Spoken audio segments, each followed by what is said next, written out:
When I was about 9 or 10 years old, my dad was the director of a Boy Scout camp. And one weekend he took me with him to the camp because they were going to be drilling a well to supply water to the campground. And I love to go with my dad anyway, and it was fun to be with the drillers, and I could run around and ask questions and do some small errands and just have fun. But it was November, and it was a cold day, and I remember my feet began to get cold.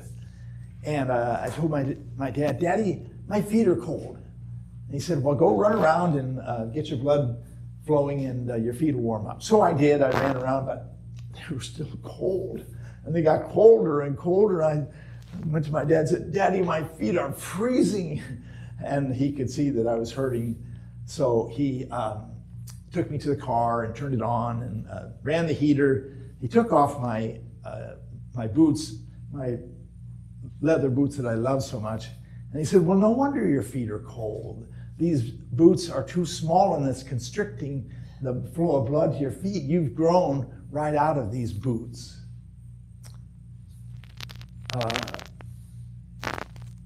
Growth is a good thing, but sometimes it can be painful. A friend of mine told me her story of growth.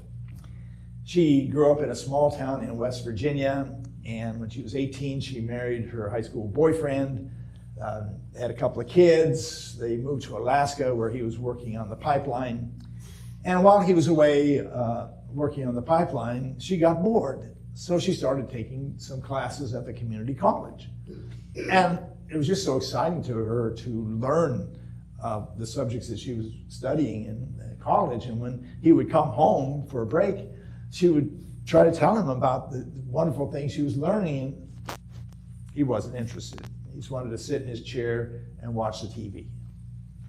Then she graduated from community college and she started driving into Anchorage to take classes for her bachelor's. And her husband said, "I don't know why you're doing that, taking all that time away from home and spending all that money." And she said, "Yeah, but it makes me come alive." Well, after their kids were grown, they divorced because he just couldn't understand her need for intellectual and spiritual growth. Growth is good. Sometimes it's painful. Our gospel lesson today is a story about growth. But it's a growth that doesn't come without a cost. Jesus and the disciples are walking along. They see a man who has been blind from birth. He's never seen a flower bloom. He's never seen a sunrise, never seen a bird fly. And he sits on the same street corner every day begging for a few coins. He has a cane. He gets around the streets because he has memorized every cobblestone in the corner of every building. But he's never seen the place.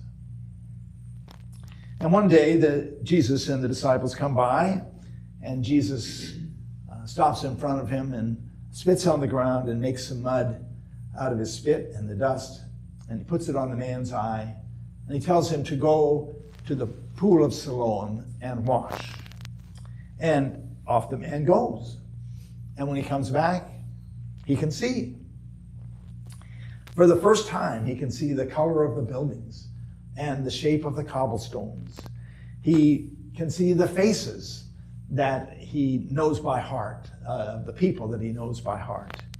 And he's filled with wonder and awe at the new sights that he's able to see, the world that he's discovering in every step.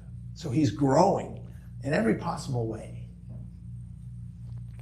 Comes to his own home, to his parents and his family, but they're confused. "Is that really you?" they say. He says, "Yeah, it's me. I'm the same person. It's just that I can see now." And his neighbors are confused too. They come around, they say, "But you were born blind. How did this happen?" He said, "Well, the man, Jesus, made mud, put it on my eyes, and I washed and came back able to see. But the neighbors, they're not quite ready for this. They're confused. They're so used to having him on his normal street corner, begging and dependent and helpless.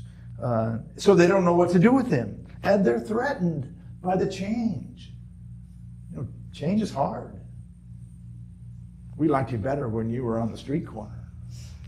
So growth is difficult. Even another person's growth can be threatening. Then the Pharisees hear about it, and they come around asking questions. Who did this, and how did he do it, they say. Well, there's this man named Jesus. He made mud, put it on my eyes. I washed in the pool of Siloam, and then I came back able to see. And they shake their heads. On the Sabbath, how can this be? And they just can't grasp how this could be possible. It goes against all their convictions. And they say, what do you say? The man says, I think Jesus is a prophet. So his physical eyes have been opened, but now he's growing spiritually, and his spiritual eyes are starting to open. So he's growing as a person. The Pharisees go to his parents. Is this your son who you say was born blind? They say, yes, that's our son, but he's of age. Why don't you ask him? Don't get us in the middle of this. So they go back to the man with the new eyes, and they say, give glory to God. This man, Jesus, is a sinner and a fraud. But the man refuses to give, and he says, all I know is that I was blind, and now I can see. So you can see him growing stronger in faith and conviction. He's coming alive as a person. Pharisees pull their beards and stamp their feet. It can't be. We refuse to believe it.